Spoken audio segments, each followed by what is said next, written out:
Peace, everybody. Welcome to Capital Combat. The name says it all. I'm Hakeem Branch, and today I'm going to recap this past Saturday's Fox Sports pay-per-view main event, which took place between Deontay the Bronze Bomber Wilder and Luis King Kong Ortiz.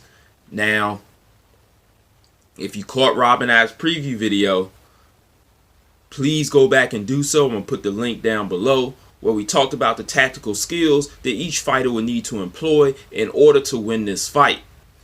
So in this video, what I'm going to do is talk about what happened in the fight in relation to our preview video, what we got wrong, what we got right, and the climate based on what happened in the aftermath of this fight. So you're going to get a lot of good tactical, actual boxing information when you watch this video. So hit subscribe, hit the bell icon so you can get more information from Rob and I when we drop the videos. So without further ado, let's get into it. So this fight was a rematch in a fight that happened back in 2018 where Deontay Wilder ended up stopping Luis Ortiz in the 10th round. Now, if you watched our preview video, we talked about what Wilder would need to do in order to secure a victory once again. And one of those things was landing a left hook. Now, we talked about how Wilder likes to slap more so with his left hook than actually turn it over, where he's landing with those knuckles, unless he comes after that right hand. When he comes after that right hand, that left hook comes textbook. But when he throws a lead, it's more to move that person's head or move their hand out of the way to get them in position for that right hand. So we saw a lot of that in the fight. But what we did see that was a very good addition was that Wilder threw a left hook to the body. Now, he threw it a few times during the fight, and even more so in the ultimate round, which was round 7. He threw about 3 or 4 left hooks to the body in that round.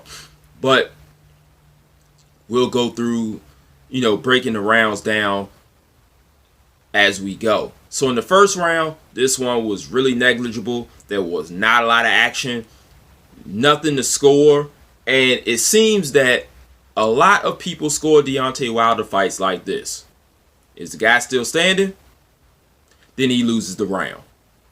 And in most cases, especially this one, that will be true. We don't want to be a broken record and, continue to harp on the lack of polish that Deontay Wilder has. We know that he is a novice so far in boxing experience. He's not going to look like the Mayweathers or the Lomachenkos or, guys that have been fighting since they were children. We're not going to get that. But you know what else we did not get from those guys? Concussive, one-punch, terrifying knockouts. So it's kind of one of those situations where we're moving the goalposts, where we see the Mayweathers and the Lomachenkos and all of that, and we're like, oh, well, these guys are boring. They don't knock anybody out. And then we got Deontay Wilder knocking everybody out, and they're like, oh, well, he's not that good. He's not that skilled.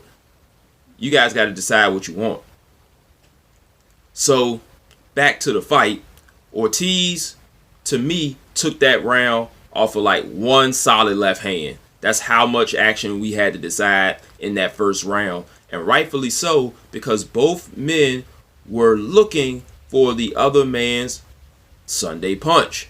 So Ortiz was looking for Wilder's right hand, and likewise from Wilder. So he knew from the first fight that both of these guys counterpunched very well, so they were trying not to leave themselves open for said counterpunches.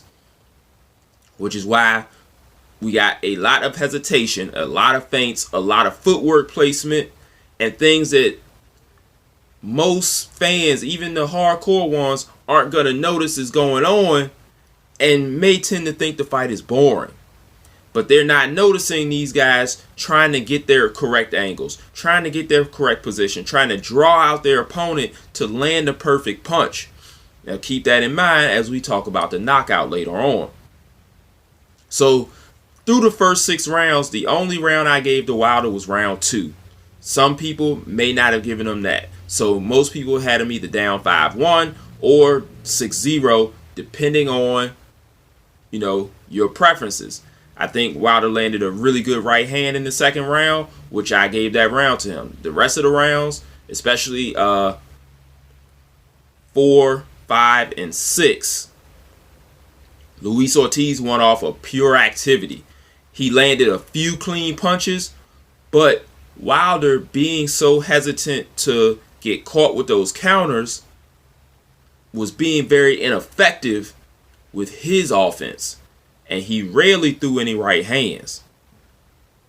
So Luis Ortiz was able to pile up some points, get a few counters in on Wilder because of his hesitation, and he was getting that southpaw angle that allowed him to throw that left to the body with continued frequency. So one of the things that we always hear, about heavyweights being so big is that they lose stamina. And that's something we don't really see with Wilder. We see Wilder often lasting late in the fights. Didn't have to worry about that in this one. But there was something that made Ortiz slow down, which I mentioned earlier, is that left hook to the body. And he didn't throw that many of them, but he threw enough to slow down the legs of Ortiz. Because in that final round, he was not bouncing around as much as he was in those early rounds. And that's something that we mentioned in the preview video. Whereas when Ortiz was on his feet, using his movement, he became a lot more successful, but he also took a lot more chances, which led to him getting knocked down and then out later on in the fight. So in this one, it was the opposite. He was able to use his movement. He was able to befuddle Wilder enough to where those counters were not coming. And then when Wilder did throw, he was so far out of position, not in range, because he was wary of those counters, that Ortiz was smooth sailing for the first 6 rounds. So let's talk about the finale. Now, the end of this fight, you see Wilder's been backing up for the most part. And then slowly, he begins to land that left hook starting in round 6. He begins to land the lead left hook because Ortiz is not moving around as much. He starts trying the right hand, but he's not getting the distance on it correctly.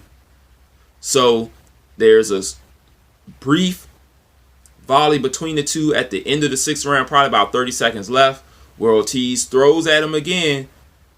But this time Wilder slowly turns before delivering the knockout. Usually when you turn a guy, it happens a lot faster, but Wilder was very patient in that turn, and he happened to turn Ortiz directly into the angle he needed to land that right hand.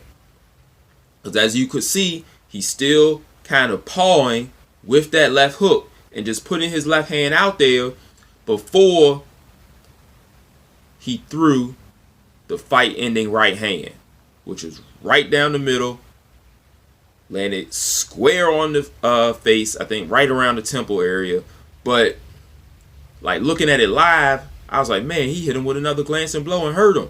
And then they showed the replay. I was like, no, he hit him flush. And if Deontay Wilder lands flush from that perfect range, you get what happened on Saturday night. Luis Ortiz did not know where he was, didn't beat the count. Wilder is now in elite company. Which brings me to another point that I want to make. We talked about earlier about moving the goalposts. Whereas we keep saying, oh, well, Wilder isn't this, Wilder isn't that. But he gets the results. And you've heard Rob and I say this several times. And it's time for the public to start putting some respect on this man's name. So what? He doesn't look the most polished in there. But when at the end of the day, the result we want are devastating knockouts. And he brings those in spades. Also, with this defense, he becomes only the 6th heavyweight in history. 6. So one hand of fingers and one more. 10 title defenses or more. So he joins the likes of Joe Louis, Muhammad Ali, Vladimir Klitschko, I think they said Tommy Burns, Larry Holmes, and Deontay Wilder. The only men in the history of heavyweight boxing to pull this feat off. We got to give this man some respect. Now we know what's next. We know there's a fight with Tyson Fury looming for February. Fury's trainer was in attendance, but Fury was not, which was surprising to me because that would have been a perfect opportunity to get in there, throw his insults, hype up the fight. He was not there. But that fight is already signed, sealed, delivered, ready to go. So I believe if Wilder can use that left hook to the body that he used against Ortiz with a little bit more frequency, he's got a better chance in this fight than he did in the first time. But still going to be behind on the scorecards if he scores that knockout. That's just the deal with Deontay Wilder fights. He's going to be fighting people that are technically better than him. They're going to be able to take advantage of it. But we all know that they have to be perfect for 36 minutes. He only needs 10 to 15 seconds.